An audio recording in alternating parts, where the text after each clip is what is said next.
Big man met me, and like, we had a great relationship. My mom passed away in January. Um, I didn't do drugs. I didn't even drink when I was 21. I went on and had 3 drinks, and I was the guy known for getting a little tipsy after 3 drinks, and we'd go home and go to bed because I had work in the morning. It wasn't until I was a police officer. As you can, boo, that's fine. Who that man? No. Um, that's where they told me when I joined, like, hey, you're gonna drink now. They didn't believe that I didn't drink when I got hired. And so that's when the alcoholism part kicked in. For sure, I could drink longer and more than other people, and I could drink several times a week. Uh, and that's when I also started using ecstasy, because he was one to do a drug called ecstasy and cocaine. And so my addiction started there. I quit that police department job before I almost got in trouble because I had connections to like organized crime and stuff like that. Yeah. Yeah. Bad guys more fun. Yeah. And I wasn't doing anything illegal. It didn't go like DA was tapping my phone, I was being followed, and I didn't know any of this, that some girl had reported I was doing all those things, which a few things were true about my drug use. Right. But no, the rest of it was. But that's how my addiction started. And I went from decorated police officer, youngest guy in the department, to drug addicts, hardcore, losing his place, losing his car, losing like within a year and a half, I would say. So it was demoralizing. For somebody who didn't have any self-worth or self-value, it just crumbled. I just crumbled. I had nothing else to fall back on. So that's when I ended up coming to Texas, because I thought, hey man, if I just get away from here, I'll be good. But you know, you show up everywhere you go. So I ended up in San Antonio with my brother. And I managed drinking, and I did drinking, and I was using cocaine for the next 10 years. I just figured work hard, play hard. But I knew deep down inside that I had a problem. I knew it was not controllable, clearly. Yeah. Until I was here in San Antonio, I moved up here from the valley, and I ended up on the streets. I went to the streets in Templeton because I didn't want to do that to my brother who I was staying with, and I just discovered methamphetamine. I was like, this stuff is awesome. Yeah. You do meth, you do nothing else. Yeah. Well, it's like, this is like cocaine on steroids. Yeah, for days. It was amazing. But I went to the streets, and the weird part for me was that on the streets, it was a sigh of relief because I didn't have to hide it from anybody. For the first time, I was like, I don't have to hide it. Everybody out here is messed up. I'm homeless on the streets. I can do as much dope as I want to, and nobody's gonna say a thing and be as high as I want. So, yeah. And that's what led me to Haven. Okay. I was on probation down in the valley. Somehow I managed to not report for like a year, because they lost me in their system. And I contacted them one day, told them I was in treatment. Like, Brian, it says you've been in treatment for 2 years. Oh yeah, it was. You can't be in treatment forever. And I was in and out, of course, but I knew that I couldn't stay sober more than 3 days, let alone 3 years. Yeah. And so that's when I went to Haven for the first time. And it took me, I went to rehab, Haven, at 2.5 times. I went to Lifetime, all within like a 2-year period. And I just would get out and relapse and go back in, relapse and go back in. And so I finally was able to pick up some time, work the steps the way they were meant to be worked, and which was life changing, you know. Yes. The first time you do that, you really work the steps and do them, and you become a completely different person. And I really wanted to be sober. And like I told you, that abuse that I went through at home, I had several other issues besides just addiction. I was just one little drop in the bucket of things that were going on with me. And so I would pick up 2 years and I would relapse. And I'd pick up a year and I relapse. And I would never stay out. Most it would be a week or 2 weeks. Because I didn't want to be out. Right. Where I come back, work the steps again, and it can be demoralizing. It can be very difficult, but I just never gave up on myself, fortunately. God gave me that gift of resiliency. Yeah. Because I've relapsed more times than most people would care to admit. But I found that, especially this last time when me and my wife separated, I relapsed because that's what I used to do. Because I'm super codependent. And my identity I built around other people and things in my life, whether it's my family, whether it's my job, that's what my attachment gets to. And when I lose that, I fall back on nothing because I haven't done any inward work. I don't know who I am. I'm not okay with me.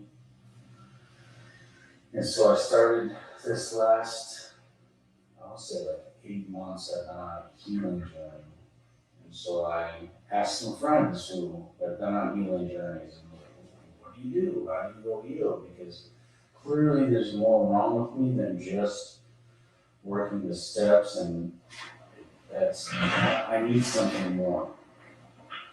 And so that's when my friend Shanice pointed me to Dr. Rob Kelly's office. They have the breath pumps. So it's guided breathwork, and it was life changing. It was the first time. And what the breathwork does is you're breathing a certain way, you have headphones and eye coverings. It opens up your subconscious just by breathing. And then they take out all that negative stuff. And the first time you're going to be sobbed like a baby because they're telling you that one was on like shame and guilt and past traumas and so on, sobbing, trying to breathe and do these things, but then they replace it with that positive stuff. And they do something called anchoring. And they anchor it into your subconscious. And so instead of seeing the world of the lens of everybody's out to get me all the time, and that's where I react from. That's why I can't respond to anything. I just keep reacting, because if you hurt me, I'm going to hurt you. And I'm going to hurt you 10 times more than you hurt me. Right. Just so you don't hurt me again. Yeah. Yeah. Let me interrupt you for a second. I don't mean to stop you. Yeah. But you're on you kind of struck something with me, okay? So what did they call this process that you did with the breathing? Called breathwork. Breathwork. Guided breathwork. So breathwork, and that worked for you for your past trauma and things like that, right? So for me, we have a much, I was never a cop, okay? But I want that recorded. yeah, I want that on record. I'm just kidding. Actually, cops are good. If it hadn't been for a police officer that arrested me, I'd probably be dead today. So there is that factor. So I don't have any. God's still using them. Yes, he is. But there are a few out there. Well, one of them got sober, so But so, that my history, my childhood consists of a lot of abuse and a lot of trauma. And so when you were talking about when you got your teen years and stuff, what I was hearing, so I didn't know what it was to be a good father because I didn't have one, right? So when I became a father, I emulated what I thought a good father should be. That's the tool I think that we gain in abuse is that ability to emulate what we think the room wants us to be. And I could walk into any room and be anything. Yeah. Like that, just real quick a flip of the switch. My I like you, I didn't have an identity. I didn't know who I was at all, right? And so my pathway was some counseling, but CBT, that cognitive behavioral therapy. Yeah. Yeah, it didn't work for me. Yeah. We keep going through this. It's just not working, you know. But EMDR was what got for me. That was freaking phenomenal for me. So now I'm free of all that. It's a miracle. It is. It's so crazy. And yeah, when I first started doing it, this thing I knew. Yeah. Right? And a couple months later, I noticed like these monitors that played off all my trauma all the time, because that's what it was. Yeah. My trauma, get high, get drunk, trauma slides a little, it's over here, and I can talk to Brian. You know, I'm not high or drunk and it comes back. Well, you know, this is monitors. After about a month, they started disappearing. Like, oh, crap. I have clarity, which is all I had. I didn't mean to interrupt you. No, you're good. EMDR is like a huge tool, and I think it's important for people to know that there's other tools. Exactly, that's where I was going. To enhance their recovery. Exactly. So I'm thinking to myself, I want to be on this breathwork thing just to experience it, because regardless, I still have negative thoughts sometimes. I mean, I think everybody always does. I think it's kind of normal, but sometimes I think mine are a little extreme. You know, so Rosemary had surgery not too long ago. Okay. And I left the hospital because the surgery was cold, her room was not, and I was dressed for cold, and so I came home to have a sandwich and change, you know, and I'm going back down. I called her, she doesn't answer the phone, right? This thing automatically goes to, oh my God, something tragic has happened, and I'm going to walk into this hospital room, and all the doctors are going to be like, where were you at, sir? Blah, blah, blah, right? But that's how that goes, right? So I got that wrench in my gut and all that stuff, you know, and you know what the old me would have done? Instead of going to the hospital, I went, and that's it. I wouldn't have faced that. Yeah. Faced that thing, and when I got to the hospital, there was nothing else. You just, Mary was on. Yeah. That's it. But that's the things that, so I think that it's an ongoing work. I think when you come from where we come from, I think you're right. I think you did the MBR and you did that. I think it's something we always gonna not necessarily have to, but I want to. I mean, I want to experience better, right? Yeah, man, it had my whole body vibrating. Really? My body is literally like vibrating, and I got this distinct feeling of how powerful I was. How powerful we all are. We don't know how to tap into that. Right. That's how people do, and if you believe in things like manifestations and I do. Oh yeah. That's what you are connecting to, and that comes from God. You're connecting to God is what you're doing. And I've also done something else that helped me greatly that, you know, and I don't know how people in recovery feel about it, and everybody's entitled to their own opinion, but is ayahuasca. I met I have a friend who's a recovery coach who has connections to natural medicines.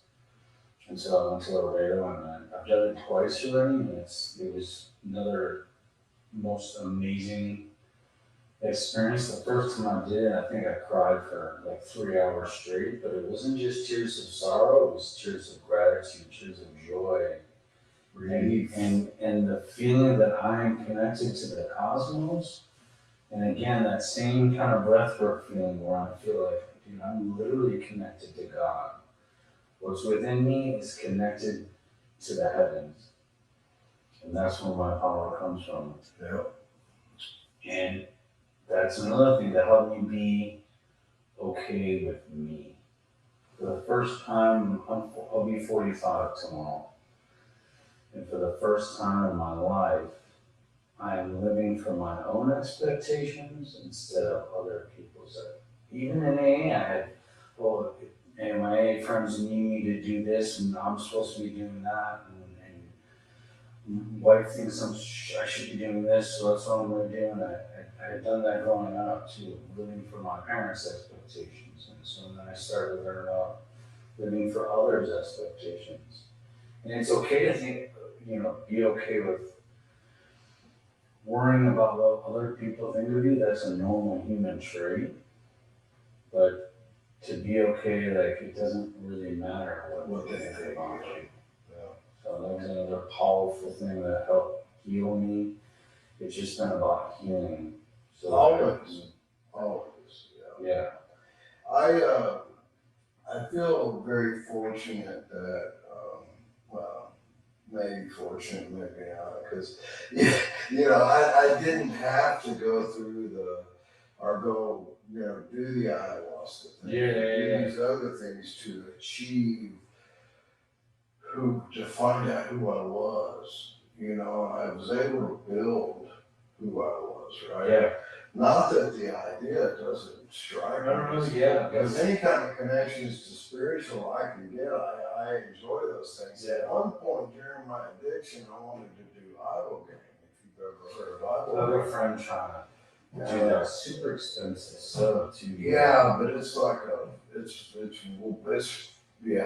and so it's actually legal in Mexico, and it's legal in Canada, right? And here I am, a heroin addict, and I call my sister in Washington State. I was like, hey man, next time you go visit our other sister in Canada, pick me up some ibogaine and ship it to me, right? And I had her almost convinced to do it. Then my other sister in Canada, she's a nurse, and she said, oh no, I'm on heart attack. Can't do that. And I'm like, it's legal. But anyway, so It's important though to know that, especially for people in recovery, because we tend to, like, if there was a recovery pill, we would take it. I would take a recovery pill. We're like, hey, just take this pill and you can, of course, solve all your problems, and you won't have that. And so I think it's important to say that things like ayahuasca and breathwork aren't cure-alls. They're not going to keep you sober. Just as like just going to meetings isn't going to keep you sober. I think honestly, if both are, I think, and I'm not speaking for you, but tell me if I'm wrong, but I firmly believe in my story that if the 12 steps weren't there, I wouldn't be here. It's the only thing that works. I mean, I'm actually going through it again with my sponsor on the 12 and 12 recently. Yeah. Just to experience him in this new person that I've become. Yes. And I've learned to kind of more live this program on what works for me, which has been another step in the right direction. Well, so I'm a firm believer that everybody has their own path, right? And if you think about it, okay, there no two people have the same path. Yeah. Similarities. Yes, there's similarities in everybody, and everybody can find similarities to everybody at some point, right? But no two will ever be the same. And I tell people, find your own path, man. Find your own way. Don't let anybody tell you, that that's not your path, or you shouldn't do this, you should. Because, you will find your path, because no two humans have ever had the exact same life experience. And if you think about the history of the world, how many billions of people that have been on this earth, and no two have ever had the same path, that means it's a lot of different paths. So it's the avenues are unlimited, man. I'm glad that you shared all that with us, because I often wonder sometimes, and do I think that if somebody in recovery goes and does something in a controlled environment, Yeah. you know, for their mental health or whatever. It's one thing to go to a party and build a bonfire and everybody's doing ayahuasca and y'all jumping around. That's different. But when it's in a controlled type setting and used therapeutically, I don't consider that not sober. Unless, you know, it's like there was a guy that, I forget what it was they were doing, but he's like, doing ketamine. And he said, oh, you know, this is going to be great. You ought to try this ketamine and it's going to this and that. And I told him, I said, dude, I said, tell you what, I said, problem I have with that is I'll come do your ketamine on Monday, but you better have a dose for me every day after that for the rest of my life. Because I'm not a guy that if you give me something that, yeah, you know. Ketamine treatments, I know, but then again, that's in a controlled environment where you're being. Right, but still, I'm afraid of all that stuff, dude. I'm totally afraid of that. I was afraid of ketamine too. I You just suggested it to me, I hadn't done it, just no, I don't think that that's because all of I'm afraid of how it's gonna make me feel, and yeah, am I gonna want more? Well, so I am not against the like the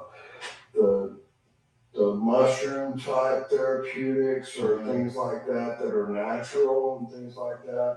And I don't even know what ketamine does to you, but I mean, I won't even go there because I know my addict self, and you know, if somebody said, hey, you know, here's a microdose mushroom, take it for your PTSD, or here's some real shrooms, take them for your, I'd be like, yeah, I better take them on my, because I know me, and I just know me, and I know that if I ever go down that road, I'm probably gonna be a mess, but you know. I think your intentions have a lot to do with it too. What Like, you why are you actually there? Yeah. And what I noticed about some of these places that I go, these people have properties just for people to come heal. Mm-hmm. They vet you.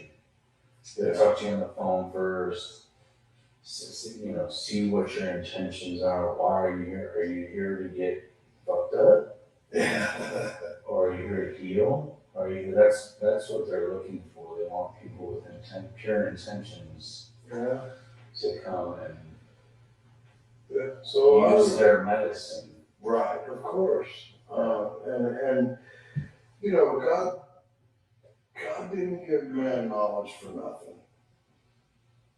Simple as that. You know, I've had people that in recovery, they're like, you know, and they think that automatically that God is gonna, like, if they get sick, well, God's gonna cure them, right? And I'm like, well, you know, when you think about that, it's okay, well, that's fine, God's gonna cure you, but God gave that doctor the knowledge to give you the medicine to cure you. So isn't God curing you by going to the doctor? Why are you refusing to go to a doctor when, you know? And sometimes I try to twist their mind a little bit because, I mean, And you could be getting sick for part of God's plan, just like He brings you through trials and tribulations, like financial hard times, or just things that you're supposed to learn something from. So I think the same way, if you do get sick, but whether you're supposed to learn something, the people around you are supposed to learn something, so God's going to use it for a purpose. Yeah. That's just my experience. So I like your statement about the fact that you're not a victim of your childhood. Because I'm not a victim of my childhood either, because you know what, if God hadn't allowed me to go through that process and learn from that, you and I couldn't have some of this conversation that we have, right? Yeah. So I think every day of our lives is, like you said, a lesson. There's something in every day that God's teaching us to prepare us for the next day. I learned that from my sponsor. Yeah. So you have me practicing, because I really struggle with surrender. That's fine. Even today, I still, some days I'm just like, everyone's like, I'm driving super fast and I just want to do this and my little plans and desires, right? But surrender, trauma. Oh, yeah. My sponsor had me everything that happens to you throughout your day, especially the bad things, you have to thank God for. Because it's something that you prayed about, it's something that you needed, you just didn't know it. Yeah. And so it's all just, It's all part of his plan. yeah. So today, when someone cuts me off and I get upset, I just let them go. In fact, I don't get on a buddy, I'll back off. Give them some room. Just those little things that help. Sometimes I get a little wrapped. Oh, You know, when I'll be going down the road, I'll be like, you know, and then I realize, wait a minute, yeah, and I'll catch myself. But you know what? It's usually in the mornings. It's usually on my first commute, and it's usually because I didn't do my work before I left the house. I didn't put my mind in the right place, so I'm in a different place. I'm in the mode of everybody else's mode of, gotta go. Instead of, okay, God, take me. Yeah. Well, that's when I pray.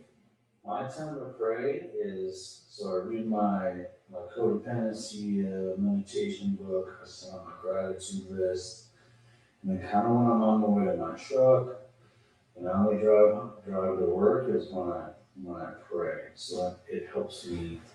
That's why I'm like, okay, what do I really need to ask God's help with today? Like, where am I really struggling? Who else can I pray for? Those kind of things. And so my mind isn't even on people's crazy driving. It's kind of. The third step prayer is that's my go-to. I've said that prayer almost 99.9% of the days since I left ITP. In the mornings. Sometimes, man, dude, when I first got sober, I had to say that. Were you living with Big Book Dick? Yeah, still, yeah. You know, it's the funny thing about Big Book Dick, and those of you that don't know Big Book Dick, he was a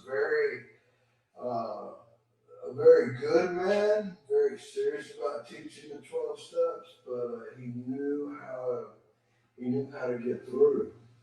You know, I was walking from food bank into the TC, and him and I were walking together, and I asked him, I said, Big Book, I said, you really think I can do this? He looked at me and said, sure you can, Todd. You know, his word, sure you can, Todd, and the way that he talked. And did you know, to this day, if I have a challenge that's in front of me that I'm wondering, you know, is this going to be something I can hear him tell me? And his voice, sure you can, Todd. And man, that carries me so far. So yeah, he's a big part of all that. Yeah. Thursdays we have the double dicking. Yeah. Only on the wall. Yeah. I usually sat in the chairs because I was one that would lean, and, you know. Yeah. You only fall asleep maybe twice in this class. That's it. I had a sponsor that told me, we need you. Yeah. Those are the 3 words that stick with me sometimes. Yeah. It's where people can say something to you that you're just so simple. Right. You know, it's profound. It is. And I tell people, like, when they go to meetings and things like that, they're just full of blah blah. Yeah, granted. You might walk in a meeting and 80% of it's going to be total bullshit. Yeah. You know, but there's going to be 3 words. There's going to be something in there. You're not there by accident. And there's going to be something even if you just learn that you don't want to go back to that meeting, you learn something. Yeah, that's true too. But there's always something, and it's funny because sometimes newcomers say the darndest things, and I think they don't have anything to offer the table, right? It's like sometimes the things they say, it's like, oh wow, I never or something I forgot. Yeah. It's usually very simple, something that they picked up that's super simple and helpful that I'm like, I should be doing that. I should be doing that. I remember when I ran around like him doing that. Yeah, because you see, I where I work, I'm involved a lot with recovery and people that are in recovery, and I see these stages. You get that 1 month stage where I'm good. I got this. Yeah. It's like, wait a minute, no, not yet. But and it's the little things that they pick up that they march with. I just like to hear people excited. I'm part of a group thread from the last days South Texas Recovery Foundation on Beeville. Yeah. I'm still part of a group thread, and it always changes because new guys are coming in, and some people go back out, and we say gratitude lists and stuff. But seeing the hunger and the excitement for life and for recovery is always good to see. It makes you happy that guys just changed their life and they're just so happy to be free and to be living the life they always wanted to live. Even if it's not great, they're still in a sober house, but it's almost better than it was for them. It's a process. Yeah. I don't care where you're at in this process. The old timers say, "Oh, it just keeps getting better," and I just think that was, well, how the hell you're old. Not that I'm old, but he was old. Yeah. And and you got 20 years sobriety. You're telling me that this is fine. And I'm like, and so what? I'm 7.5 years in now, and I'm like, it is. It just keeps getting better, and it's like crazy because, Hopefully, I think you always keep getting better, even if it's just small little growths that you. So what I found is the new ways that I think about people. That's how it gets better. Actually, it's like you think about people in a new way that you've never thought about them before. Just in general, right? The less selfish, like, oh, what else am I not thinking about? Or seeing people and meeting them and being tolerant of them. You know what I mean? Yeah, I do. At least for me, I feel No, there's always so much work to do. That was sick. But the thing is that that's where the growth is. Yeah.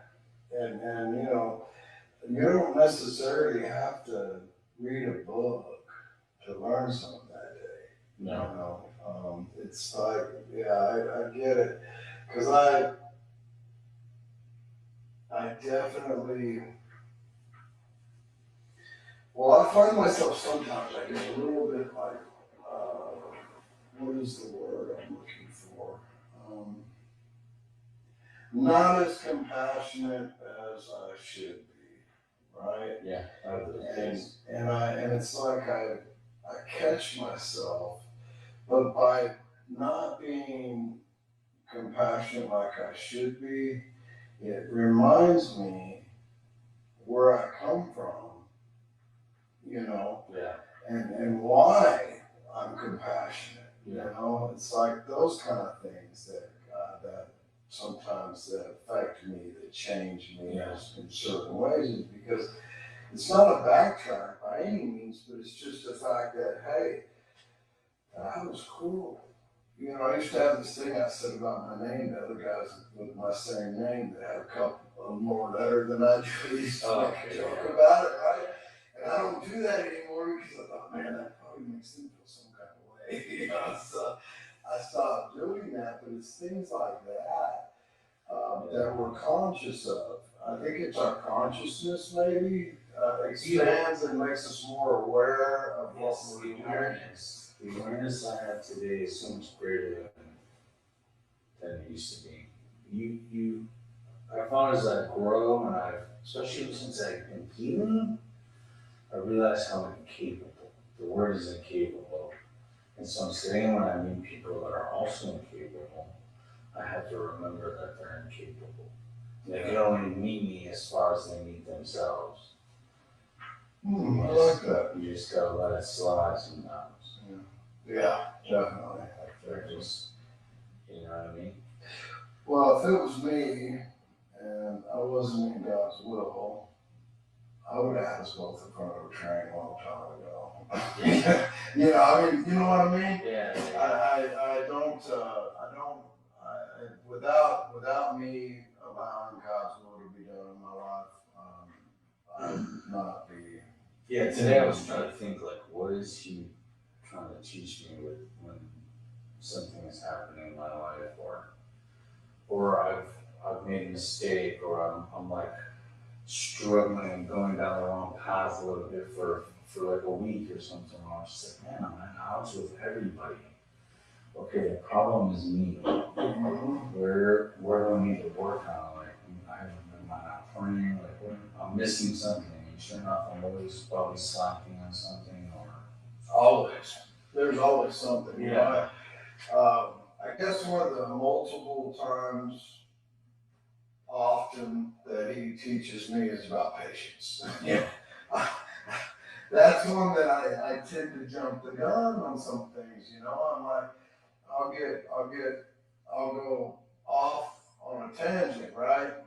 And it's like, if I would have just waited 5 minutes, because I'm on this hard tangent for 5 minutes, then I get a call, hey, it's okay. Oh, well, good. You know, and, you know, it's patience is one that I tend to, and that's one that, you know, everybody has their Achilles heel maybe, or their thing that. No, I had that experience recently. I had a flat tire on my pickup. I go into a meeting. I was like, see, if I would have gone to this meeting, this wouldn't have happened. Flat tire. I had lug nuts, I have everything, spare tire in the back, and I can't get the lug nuts off. I'm starting to strip them. But and when this is happening, then I have the tools, so I had to order another lug nut wrench. That didn't work, now I completely stripped it. But I get this feeling in the pit of my stomach, this sick feeling of, oh man, no, my vehicle's down, like, what am I gonna do? I'm freaking out. And I don't need to do that. You know what I mean? I'm not sure. And sure enough, yeah, even impacts can't get those. I have to torch them off today. Yeah. So I have to towed back to my house and stuff. But there's a solution to it all. Yeah. Me freaking out, getting super nervous and anxious and stuff isn't helping anything. I'm just like pacing back and forth, and like we don't even know what the real problem is yet. So let's just be patient. Yeah. So calm down. Yeah. You're gonna force me. God provided the money to be able to get the tow, and I have friends that can help me with this stuff. So it's like it's gonna work itself out. Yeah. Cool. Not the end of the world. No. It seems like it at the moment. Yeah. When it's just when that gut feeling gets there. It's like, Yes. well, that gut, that's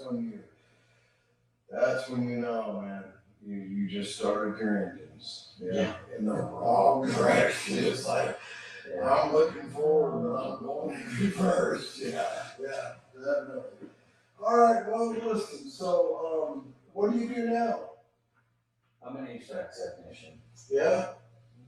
For a company called Flow. I do residential, commercial. Okay. But you know what? Recovery's helped me with I find that recovery and all these things that we do for growth help you in every aspect of your life. The reason I'm really good at what I do at work with clients is because I'm able to connect with them. Exactly. And that is not something I used to ever be able to truly connect with people. And you do that by being vulnerable and being transparent. Yep. When people know that you're a normal person just like them, or you can share some experience and now they feel open enough to share their experience, it just helps with everything. Well, I was talking yesterday, I had an individual that went to jail with me to shadow me doing an interview in the jail. And she was asking about connection, you know, the connection that I was making with this individual, because if I can tell you, you know, like when I made the math and said, you know, you do math, you do nothing else. Well, anybody that's a meth head knows that's true, right? So you know that's connection, right? Well, she was watching you make these connections, and she was like, well, she doesn't have any issues. She's young and in college and an intern, and she doesn't have issues like that. And how could she make, because I told her, I said, you can connect with people. And she said, well, how would I make connections? I said, you just got to find that one thing. Or just be yourself. Just be yourself. And when you hear somebody say, I like Coca-Cola because it fizzled. There you go. You like Coca-Cola too. There's your connection right there. It's not, doesn't have to be drugs. It doesn't have to be alcohol. It doesn't have to be trauma. It can be anything. But that's what Sometimes people know that you genuinely care. That's enough. Right. Exactly. Not, as long as you're not BSing them, because they'll see right through. Or judging. Yes. I've been trying to practice non-judgment. Really? It's weird how it creeps up in different. When I was walking around the gym, I'm like, why am I judging everybody today? I was aware enough to notice, I'm like, dude, you're not better than anybody, you're not worse than anybody. Because it can go positive or negative, right? I'm better than everybody, or why is everybody so much better than me? And it's like, you don't have to compare yourself to anybody. Doesn't matter. At the end of the day, it really doesn't. None of this actually matters. No. In the long run. Yeah. We're just passing through this bitch. This is true. Judgment is a big one for me. I'm very careful about not judging, right? And I mean, I'm super careful about not judging, but yet I still sometimes find myself. It's just like at the store a while ago when I said that guy probably didn't understand a word we said. That was a judgment that I had no business saying. Because I don't know that. He was just probably just on his phone. Who knows, right? But it's things like that those are the things today that I try to catch myself. It's not so much the big judgments, like you said, you're walking through the gym and you're like, hey, And so it's those things that in recovery, as we grow, it's growth and we learn, and it's these things that we're aware. If you can spot it in somebody, it's either because you have it or you had it. Yeah. So that's what I do. I'm like, man, the only reason that I can see this in this person, if it's a negative character defect, is because I had it. I see myself in them. So if I'm judging them, I'm judging myself. Right. And 9 times out of 10, when somebody comes at you sideways, they might as well be holding the mirror. Yeah. Because they're not coming at you. And a lot of times people, and I understand people go, but usually it's not about me. Yeah. And I don't get wrapped up in all that. And they're like, oh, I'm sorry about what I did the other day. I'm like, what did you do? I don't really remember, man. I don't pay attention to all that stuff. Because I know that when people come at you like that, especially in recovery, people blow up. And it's not, and especially when they start discovering some of those ugly inner things that create fear and afraid. And so, I can't stand people in recovery that when somebody does that to them, they get all back up and, not that guy. I'm like, come on, wait a minute. That wasn't about you at all. Yeah. No, it's just growth too. Yeah. Because I still have my moments where my instinct is to. Of course. We love this game. Let's hurt each other. And then that's what I remember. God, that's not what God wants me to be. He doesn't want me to treat people that way. Yeah. So the other day, my wife and I are in Michael's, right? And they had these sticks. There were limbs, pretty good sized limbs. I picked one up. This is making a great walking stick. My wife said, yeah, you beat somebody with it. I'm thinking to myself, you know what? That's exactly what I thought when I picked it up. Why would I? You know, and it's funny because today I don't think I would hit anybody with that stick, you know? Yeah. But those thoughts, you know, those things that we think sometimes, yeah, it's funny because then also I put this kid back down. Because then I tried to well, you know, I could take a knife and whittle on it and make it real pretty. You know, Yeah. try to justify my thought. You know? I know another reason I can get in the house. Yeah. Serious for this. Yeah. Yeah. But anyway, all right. Well, listen, Brian, I'm glad that you came. I appreciate you having me. And I want you to come again. Cool. And now that you've seen the unfinished Todd's spot. Yeah, no. At the meeting place. I want you to come invite, spend time, okay? Cool. All right, man. Have a good day. Love you too, brother. All right, everybody. So that's going to be it for today.